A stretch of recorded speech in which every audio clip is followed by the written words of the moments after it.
क्या है? इसकी जो मेन रीज़न है वो तो वायरल ही है। वायरस होता है और एक बार अगर किसी को वायरस लग जाए तो आपने अपने ग्लास, तौलिए, बेडशीट्स और यहाँ तक कि इसके साथ एक गला ख़राब और बुखार वाली सिचुएशन भी होती है, तो ये कि खांसने से भी जो है वो ये ट्रांसमिट हो जाता है। अच्छा, इसको लेकर इसीलिए इतना आउटब्रेक हो रहा है। आंखों में देखने से नहीं भी जो है नहीं, वो उससे लग नहीं जाता होता। है। आपने काला चश्मा इसलिए वेयर करना है क्योंकि इसकी वजह से कभी कभी कॉम्प्लिकेशन ये होती है कि हमारा जो सफ़ेद पर्दा कॉर्निया होता है उस पर डॉट्स बन जाते हैं, तो उससे फोटोफोबिया होता है। फोटोफोबिया मीन्स के लाइट सेंसिटिविटी बढ़ जाती है। उसके प्रिवेंशन के लिए आप लगा लें, लेकिन मुझे हुआ है और मैं आपको देखूंगी तो दीज आर ऑल मिथ्स। ये ऐसे फैलेगा कि मेरे हाथ पे लगा हुआ है, मैंने आपकी किसी चीज़ को टच कर लिया, मेरे टॉवेल आपने शेयर कर लिए, ग्लास शेयर कर लिया, तो उससे ये ट्रांसमिट अच्छा, अब होता ये है। हम लोग जिस तरह इससे पहले वायरसेस हैं, हमने देखा कि डेंगू वायरस आ गया, तो हमने ये सुना कि जनाब ये साफ़ पानी में, खुले पानी में पैदा होता है और उससे लग जाता है। निगलेरिया वायरस पानी में होता है, नाक से दिमाग में चला जाता है। ये जो ये वाला वायरस है ये कहाँ पैदा होता है, इसकी शक्ल बारिश क्या का है? जब मौसम होता है ना, जब मानसून का वेदर होता है, तो उसमें ये यूजुअली बहुत ज़्यादा ट्रांसमिट होता है वायरस ये वाला। तो ये बारिश के पानी से हाँ, उठता यू है, कैन मतलब से कि उसमें यूजुअली यही होता है कि ये तेज हवाएं बारिश चल में रही हैं, इसका आलूदगी है। आउटब्रेक ज़्यादा होता है, और अगर एक को लग गया तो ये पूरी पूरी कम्युनिटी को जो है वो यानी कि ट्रांसमिट मॉनसून होता में है। इसके चांसेस ज़्यादा क्योंकि होते हैं। यूजुअली लोग केयर नहीं करते ना। अब एक को हुआ हुआ है, अगर स्कूल में एक बच्चे को हुआ है तो उसको रेस्ट्रिक्ट कर दें आप। अगर ऑफिस में किसी को हुआ हुआ है तो आप उसको 7 डेज़ की लीव दे दें, लेकिन यूजुअली होता नहीं है। वो आ रहा होता है 7 डेज है। 7 to 10 डेज़ में ये खुद ही हील हो जाता है। इसमें एज सच भी कोई मेडिसिन की भी ज़रूरत नहीं होती, लेकिन फिर भी हम लोग इसका सेकेंडरी बैक्टीरियल इन्फेक्शन से प्रिवेंट करने के लिए एंटीबायोटिक दे देते हैं, लो डोज स्टेरॉइड दे देते हैं। और सिंपल अगर आप घर में हैं तो आपने कोई और बाज़ार से लेके कोई बेटनीसॉल टाइप के या अर्के गुलाब नहीं डालना। आपने फार्मेसी से जाके आर्टिफिशियल टीयर्स लेने हैं जो कि टीयर ड्रॉप के नाम से, टीयर प्लस के नाम से आ जाते हैं। वो सिंपल डालें जब तक आप अपने आई स्पेशलिस्ट को नहीं दिखाते हैं। ड्राई होती है, कॉर्निया आपका ड्राई होता है, क्योंकि ये जो टीयर ड्रॉप्स हैं ये मोस्टली उन्हें दिए जाते हैं, ये सूदिंग के लिए होता होता है, जो सूदिंग के लिए और ड्राइनेस खत्म करते हैं। ये मैं इसलिए बता रही हूँ क्योंकि पेशेंट्स हमारे पास बहुत देर में लैंड करता है, उससे पहले वो अपने टोटके यूज़ करके आया हुआ होता है ना डिफरेंट। तो आने से पहले आप ये जो हैं बिल्कुल हार्मलेस ड्रॉप्स होते हैं, सूदिंग होते हैं, क्योंकि वायरल तो वैसे भी 7 से 10 दिन में जाएगा। इसमें ये होता है कि आई पिंक आई हो जाती है और बहुत रेड की तरफ भी चली जाती है। फॉरेन बॉडी सेंसेशन होगी, आपको लाइट सेंसिटिविटी होगी, वाटरी आइज़ होंगी। और दूसरा एक अगर ये उसमें कन्वर्ट हो जाता है ना जिसमें गला ख़राब और बुखार भी साथ होता है, तो यहाँ पे स्वेलिंग भी इसके साथ हो जाती है, बॉडी एक्स होंगे, तो ये सारी इसके सिम्टम्स अच्छा, अभी आपने कुछ चीज़ें बताई थी कि अपना टॉवल अलग कर लेना चाहिए, इसके अलावा क्या क्या बार बार हाथ को सैनिटाइज करें या कुछ नहीं तो वॉश करें आप लोग बार बार। बर्तन तो अलग करने की जरूरत नहीं है, बर्तन भी अलग करने की ज़रूरत है। अपना ग्लास और अपनी जो भी बिलोंगिंग्स है ना वो उसका अलग। सलाइवा से भी ये लगता है? सलाइवा से नहीं लगेगा, लेकिन देखें अगर जिसको होता है वो बार बार आंख में हाथ जरूर मारता है क्योंकि उसके फॉरेन बॉडी सेंसेशन होती है। हाथ लगाया नहीं, सलाइवा से नहीं होता, रेस्पिरेटरी ड्रॉपलेट से होता है और आंखों के सीक्रेशन से होता है। तो आंख में हाथ लगाया, चीज़ को उसने पकड़ लिया, फिर ग्लास आपने यूज़ कर लिया, तो इस तरह से ये बहुत तेज़ी से ट्रांसमिट होता है। आप ये कह रहे हैं कि इस पे ऐसा कोई मेडिकेशन की जरूरत नहीं है, आप जस्ट घर में ठंडा पानी डालते हैं और टीयर ड्रॉप्स। ठंडा पानी नहीं डालना, मैंने ठंडा पानी का नहीं कहा। ठंडा पानी से वॉश करने से आपकी और ज़्यादा जो आंख के आगे झिल्ली होती है वो कीमोज्ड होकर स्वेल्ड अप हो जाती है।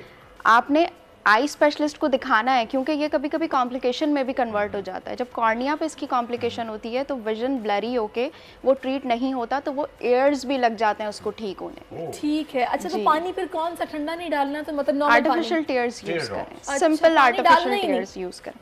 पानी इतना फ्रीक्वेंटली नहीं डालें पेशेंट को। इसमें मैंने आर्टिफिशियल टीयर्स का बताया ही इसलिए कि जब फॉरेन बॉडी सेंसेशन होती है तो आर्टिफिशियल टीयर डालेंगे, सूदिंग होते हैं। और दूसरा बर्फ़ जो है उसको कपड़े में लपेट के उससे आप टकोर करें तो जो वो जो स्वेलिंग होगी वो चली जाएगी। देखने में आया कि जैसे ही आशुब चश्म हुआ, आपने अर्के गुलाब जो है वो ठंडा ठंडा नहीं फौरन डालना शुरू कर लिया, उसका नुकसान क्या होता है ये बताइएगा। अर्के गुलाब से यूजुअली एक तो आजकल अर्के गुलाब अच्छा नहीं आ रहा है ना, उसके अंदर बहुत ज़्यादा स्टेरॉइड्स डले हुए होते हैं, तो स्टेरॉइड्स के 50 रुपए में क्या मिलेगा। हाँ, स्टेरॉइड्स के डिफरेंट साइड इफ़ेक्ट्स होते हैं। जैसे कि अगर आपने बहुत ज़्यादा स्टेरॉइड आंखों में कंटिन्यूसली आपने 5-6 महीने यूज़ कर लिया तो वो काला पानी की तरफ भी ट्रांसमिट हो सकता है, जिसे ग्लूकोमा कह सकते हैं।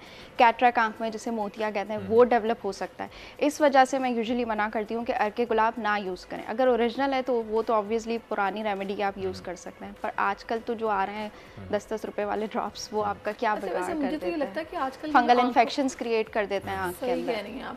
और दूसरा, आजकल के जो हम लोग आंखों के लिए सुरमा जिसे कहते हैं, यहाँ पे काजल वगैरह भी यूज़ करते हैं, बिल्कुल उसके ऊपर नहीं लिखा होता कि इसकी क्वालिटी किस तरह की है, टेस्टेड वो आप है आंखों नहीं में है, डाल और रहे हम हैं। वो डाल लेते हैं आंखों में। उससे ये होता है कि जो यहाँ पे छोटा सा हमारा पूरा आंसू का सिस्टम बना हुआ होता है ना, उसकी ब्लॉकेज हो जाती है। स्पेशली जो छोटे छोटे बच्चे आते हैं उनके अंदर बहुत सारा सुरमा डला हुआ होता है और वो इसी कंप्लेंट्स के साथ आते हैं कि वाटरी आइज हो रही है, पानी निकल रहा है, तो उनकी नाली ब्लॉक हो जाती है, एक्सेस हो जाता है, इस वजह से शायद ये होता है। बाहर के कंट्रीज में तो दादियों को कौन समझाए जिन्होंने सिलाई लगानी होती है लंबी लंबी सी, वो ना सिर्फ जुम्मे के दिन लगा दे काफी है।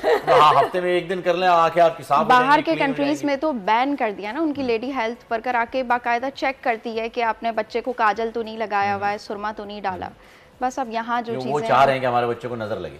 अच्छा एक चीज़ और है डॉक्टर साहब, मैं चाहूँगी आपकी हम मौजूदगी का फ़ायदा उठाएं। आज शुभ चश्म पे तो हम बात कर ही रहे हैं, तो आपने बड़ा कुछ बताया इसके बारे में, लेकिन आजकल जितना गैजेट्स का इस्तेमाल बढ़ गया है जो कि आइज़ को बहुत ज़्यादा इफेक्ट कर रहा है, मैं देख रही हूँ छोटे छोटे बच्चों को चश्मे लगे हुए हैं और अच्छे खासे नंबर्स हैं उनके। कितनी तादाद में पेशेंट्स आ रहे हैं ये? बहुत आते हैं और पेरेंट्स की यही शिकायत होती है कि सारा सारा दिन फ़ोन लेके बैठा रहता है।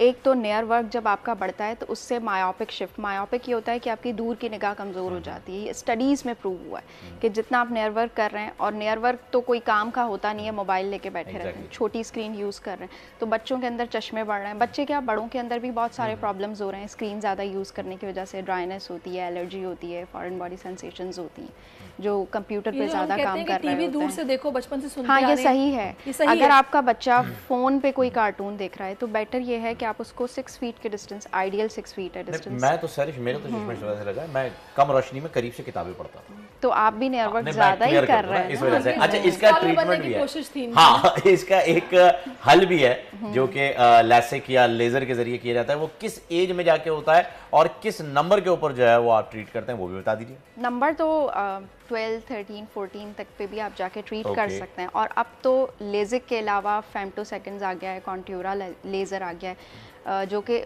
कॉम्प्लिकेशंस रेट भी जिनके कम है। जो लोग कॉन्टैक्ट लेंस लगाते हैं उनको अच्छा है कि ये लेज़र करवा लें, जो फ्रिक्वेंटली लगा रहे हैं, क्योंकि कॉन्टैक्ट लेंस से भी इन्फेक्शन बहुत बढ़ता है। एग्जैक्टली, और उसकी केयर भी बहुत करनी exact- पड़ती है, फायर के करीब भी नहीं जाना है और बहुत सारे प्रॉब्लम्स हैं। हाँ, और वॉश भी सही नहीं करते, लगा के सोए एक हुए चीज़ होते और हैं। भी है, हाँ बिल्कुल, वो जब लगा के सोते हैं ना, वो लेंस कहीं ऊपर रह जाता है और आंखें नीचे आ जाती हैं। जब हम लेंस लगाते हैं ना तो ये हमारे कॉर्निया के ऊपर लगता है, तो इसमें ऑक्सीजन सप्लाई ब्लॉक हो जाता है। तो वो इतनी देर तक अगर कॉर्निया को ऑक्सीजन नहीं मिलेगी तो वो एक तो इम्यून हो जाएगा इन्फेक्शन के लिए, कोई भी बैक्टीरिया या फॉरेन कॉन्टैक्ट लेंस का इन्फेक्शन हो जाता है, जिसकी वजह से ये ट्रांसपेरेंट कॉर्निया हमारा बिल्कुल वाइट हो जाता है। I have seen so many blind eyes too, complication है कॉन्टैक्ट लेंस की वजह से।